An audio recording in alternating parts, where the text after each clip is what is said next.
De retour sur Direct Marché, 8h41 et j'accueille Yann Bremer, le directeur général de Fédéris Gestion d'Actifs. Bonjour. Bonjour. Alors le ralentissement chinois fait à nouveau peur aux investisseurs. On s'est fait déjà très peur à l'été, en août, on a eu ce crash sur les marchés. Et là, à nouveau, début d'année très chaotique.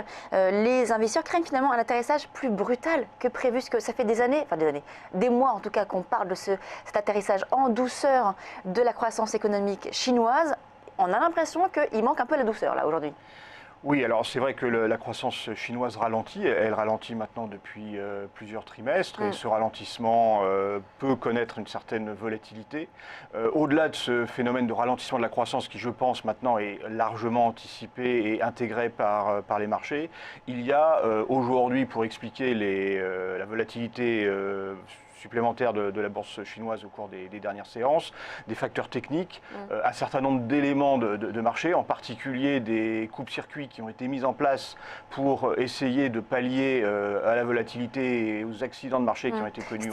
C'était une très bonne solution sur le papier, on va dire. Voilà, ça paraissait comme étant une solution, mais finalement dans sa mise en œuvre pratique et telle qu'on a pu la vérifier pour la première fois depuis le début de cette année, ça s'est plutôt avéré comme un facteur anxiogène et de test pour les marchés. C'est ça qui a justement amplifié la baisse sur les marchés, parce que c'est les coupes-circuits, ce sont les coupes-circuits, c'est aussi, on a parlé de ces hedge funds qui ont massivement vendu, ce sont ces éléments-là qui ont favorisé la baisse des marchés.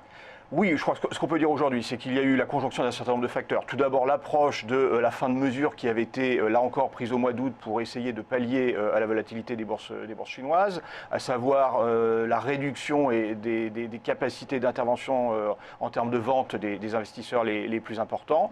Et puis, surtout, est venue s'ajouter à cela hier une mauvaise nouvelle, clairement, qui est la forte baisse des réserves de change chinoises à plus de 100 milliards de dollars équivalents au mois de décembre, alors qu'on attendait des chiffres bien inférieurs, et la réaction des autorités chinoises avec une dévaluation, ou en tout cas une baisse contrôlée de la devise, qui a réveillé les inquiétudes qui étaient à peine apaisées après les séances compliquées de début de semaine. Vous pensez que la réaction qu'on a eue sur les marchés, là, c'est lundi et aussi hier, jeudi, on a eu aussi une forte baisse, c'était excessif ou finalement, on avait quand même ces raisons de s'inquiéter un peu de ce qui se passe sur les marchés? Alors, il est normal que face à des nouvelles préoccupantes, comme celle de la baisse des réserves de change ou l'ajustement effectué sur la devise, les marchés réagissent de façon inquiète.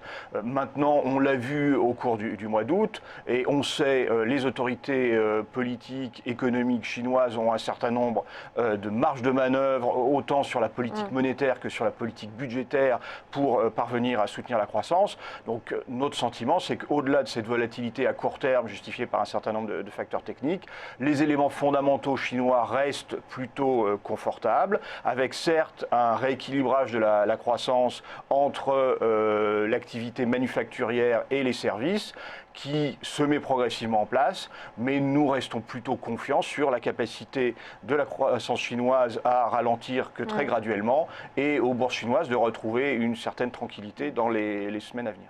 Ce qui inquiète aussi beaucoup les marchés, c'est ce qui se passe actuellement sur les devises. On a évidemment cette dévaluation du yuan.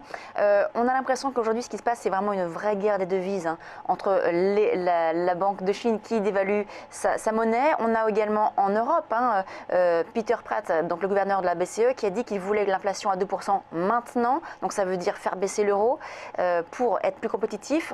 Finalement, la Chine, elle va être obligée encore là de dévaluer à nouveau.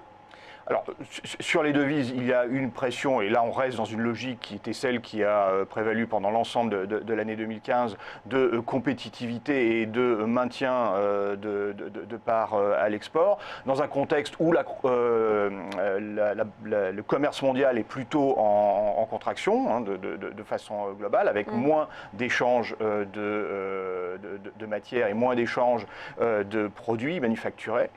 Dans ce contexte, les différents pays se lancent effectivement dans ces volontés de baisse de devise. Je crois que côté BCE, il faut peut-être un peu tempérer les propos de Peter Pratt. Peter Pratt est clairement un membre du board de la BCE qui a toujours été parmi les plus colombes, en prenant le vocabulaire traditionnel.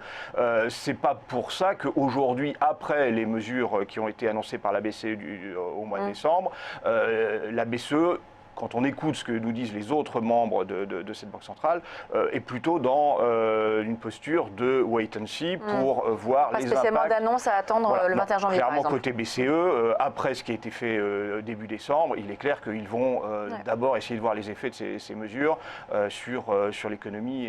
Et quant à la devise, on peut dire qu'aujourd'hui, de façon globale, les membres de la BCE ne sont pas inquiets sur le niveau de la devise. Il n'y a pas de préoccupation majeure de l'euro par rapport au dollar, qui est la parité la plus observée, évidemment. Alors l'autre préoccupation majeure, en tout cas des marchés, des investisseurs et des banquiers centraux, c'est le pétrole, en effet, qui est toujours très bas et on a vraiment c'est la grande incertitude de l'année là. Oui, alors là aussi, on est toujours dans la poursuite des sujets de 2015 avec la baisse du pétrole, sauf qu'effectivement, à la fois les niveaux atteints et surtout la dynamique et la vitesse avec laquelle ces cours du pétrole baissent commencent à inquiéter. C'est la conjonction de plusieurs facteurs. Il y a effectivement, côté de la demande, un certain nombre de questions, puisque les pays émergents, après une année 2015 qui a été pour le moins compliquée, devraient connaître une année 2016 peut-être un peu meilleure, mais avec quand même beaucoup d'interrogations. Et ceci fait que la demande sur le pétrole va être plutôt réduite. Mais le principal sujet, c'est l'offre. Et c'est vrai que les tensions exacerbées au Moyen-Orient entre l'Iran et l'Arabie Saoudite suite aux événements du week-end dernier, plutôt que assez traditionnellement dans le passé faire craindre une raréfaction de l'offre de pétrole et des approvisionnements en baisse, au contraire, laisse à penser que ces deux pays vont poursuivre dans leur politique récente, à savoir inonder et encore plus le marché d'or noir, et avec effectivement des anticipations d'augmentation supplémentaire de l'offre et du coup une accélération à la baisse des cours pétroliers. Et c'est vrai qu'aujourd'hui, on a un petit peu de mal à tout d'abord maîtriser quels seront les éléments qui pourront permettre un renversement de cette tendance, sachant que ce sont des questions essentiellement politiques entre ces deux pays. Alors c'est vrai que vu ce contexte, on a l'impression vraiment que l'année qui s'annonce est noire. La Banque mondiale, le FMI ont baissé leurs prévisions de croissance mondiale. On a George Soros aussi qui prévoit que cette année ça va être similaire à la crise de 2008, crise finalement très importante sur les marchés financiers. Le pétrole, donc évidemment la grande incertitude de l'année. Quand on est un gérant, quand on est investisseur sur les marchés, qu'est-ce que l'on fait? Comment est-ce qu'on peut quand même tirer son épingle du jeu sur les marchés? Qu'est-ce que vous recommandez, vous, comme allocation?